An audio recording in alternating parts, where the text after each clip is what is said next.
Hey you guys, it's Mrs. Behrens. I have your readers Workshop lesson for today. We will be focusing on Eve Bunting's book, Fly Away Home.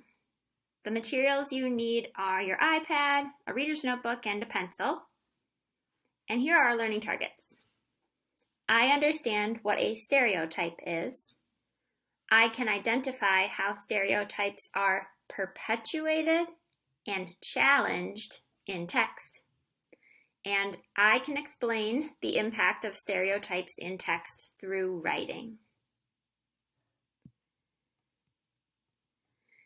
Today we will be reading Eve Bunting's book, Fly Away Home. Remember that we are now in the unit of study that focuses on the author Eve Bunting. We will be exploring some of her books. Many of her books delve into challenging or heavy topics, and the challenging topic or the difficult topic that we will be focusing on today with her book Fly Away Home is stereotypes. Remember, we are going to be looking for how we can identify stereotypes in books or in text, and how those stereotypes are either perpetuated, which means furthered along, or challenged, which means proven to be inaccurate or incorrect.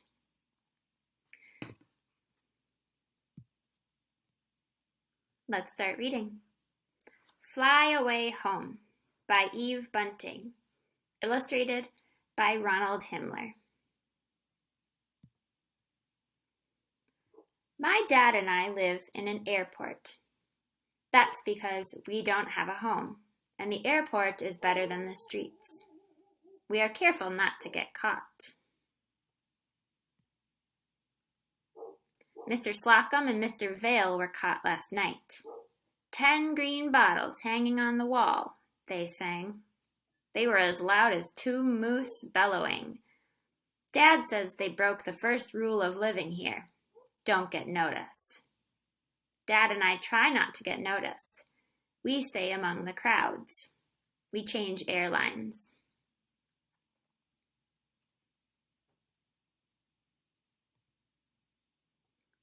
Delta, TWA, Northwest, we love them all, Dad says. He and I wear blue jeans and blue t-shirts and blue jackets. We each have a blue zippered bag with a change of blue clothes. Not to be noticed is to look like nobody at all. Let's pause for a moment here. As part of our author study, we have also been looking at elements of story.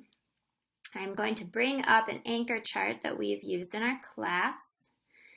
This anchor chart highlights a number of different story elements: the title, genre, characters, setting, plot, theme, and author's craft. As a quick review, let's look at the first couple of elements that we become familiar with when reading this story. We know the title of this story. We might have ideas about the genre, but really in these first couple of pages, we learn a lot about characters and setting. Who is the story about, and where does the story take place? Take a moment to think about where the setting of this story takes place. Think about who is telling this story. And think about who you think might be the main character.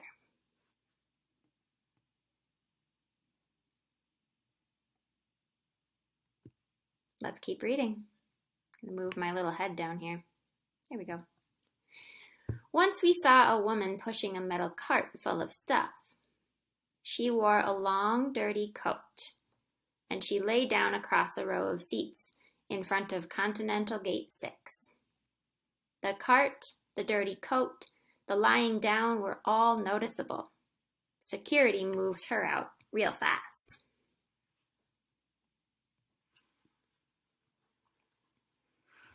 Dad and I sleep sitting up. We use different airport areas. Where are we tonight? I ask. Dad checks his notebook. Alaska Air, he says. over in the other terminal. That's okay. We like to walk. We know some of the airport regulars by name and by sight. There's Idaho Joe and Annie Franny and Mars Man. But we don't sit together. Sitting together will get you noticed faster than anything, Dad says.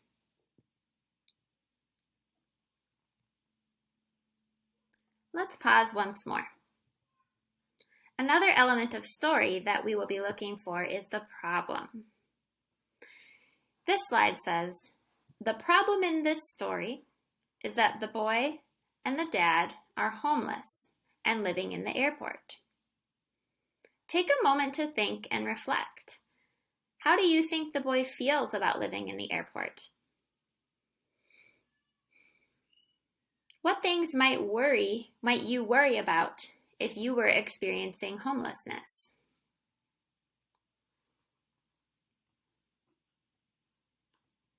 The last thing I want you to think about links back to our learning target. What stereotypes are you aware of or do you have in your mind when you think of people who may be homeless or houseless? Let's continue reading. Everything in the airport is on the move. Passengers, pilots, flight attendants, cleaners with their brooms. Jets roar in, close to the windows. Other jets roar out. Luggage bounces down chutes. Escalators glide up and down, disappearing under floors. Everyone's going somewhere, except Dad and me. We stay. Once, a little brown bird got into the main terminal and couldn't get out. It fluttered in the high, hollow spaces. It threw itself at the glass, fell panting on the floor, flew into a tall metal girder and perched there, exhausted. Don't stop trying, I told it silently. Don't. You can get out. For days, the bird flew around, dragging one wing. And then it found the instant when a sliding door was open and slipped through. I watched it rise. Its wings seemed okay. Fly, bird, I whispered. Fly away home. Though I couldn't hear it, I knew it was singing. Nothing made me as happy as that bird. Take a moment to pause. Who do you think the boy might really be talking about in this moment?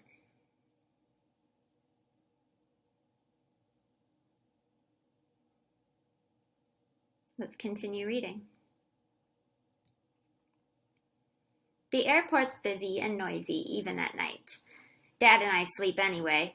When it gets quiet between 2 and 4 a.m., we wake up.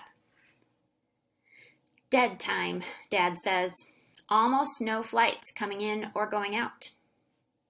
At dead time, there aren't many people around, so we're extra careful. In the mornings, Dad and I wash up in one of the bathrooms, and he shaves. The bathrooms are crowded, no matter how early, and that's the way we like it. Strangers talk to strangers. Where did you get in from? 3 hours our flight was delayed. Man, am I bushed? Dad and I, we don't talk to anyone. We buy donuts and milk for breakfast at one of the cafeterias, standing in line with our red trays. Sometimes Dad gets me a carton of juice. On the weekends, Dad takes the bus to work. He's a janitor in an office in the city. The bus fare's $1 each way.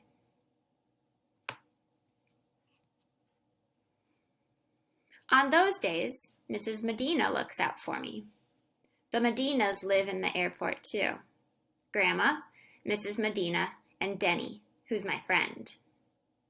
He and I collect rented luggage carts that people have left outside and return them for 50 cents each. If the crowds are big and safe, we offer to carry bags. Get this one for you, lady? It looks heavy. Or, can I call you a cab? Denny's real good at calling cabs. That's because he's 7 already. Sometimes passengers don't tip. Then Denny whispers, "Stingy." But he doesn't whisper too loud. The Medinas understand that it's dangerous to be noticed. When Dad comes home from work, he buys hamburgers for us and the Medinas. That's to pay them for watching out for me. If Denny and I've had a good day, we treat for pie. But I've stopped doing that. I save my money in my shoe. Will we ever have our own apartment again? I asked Dad. I'd like it to be the way it was before Mom died.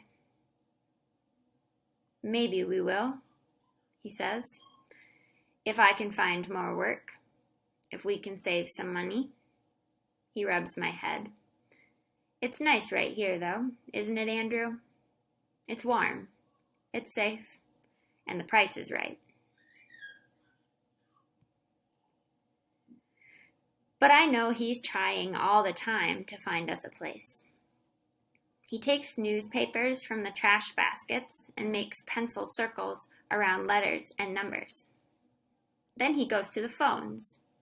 When he comes back, he looks sad and angry. I know he's been calling about an apartment. I know the rents are too high for us. I'm saving money too, I tell him, and I lift one foot and point to my shoe. Dad smiles. Attaboy. If we get a place, you and your dad can come live with us, Denny says. And if we get a place, you and your mom and your grandma can come live with us, I say. Yeah! We shake on it. That's going to be so great. After next summer, Dad says, I have to start school. How? I ask. I don't know, but it's important. We'll work it out. Denny's mom says he can wait for a while, but Dad says I can't wait. Sometimes I watch people meeting people. We missed you. It's so good to be home. Sometimes I get mad, and I want to run at them and push them and shout, why do you have homes when we don't? What makes you so special? That would get us noticed, all right. Sometimes I just want to cry. I think Dad and I will be here forever. Then I remember the bird. It took a while, but a door opened. And when the bird left, when it flew free, I know it was singing.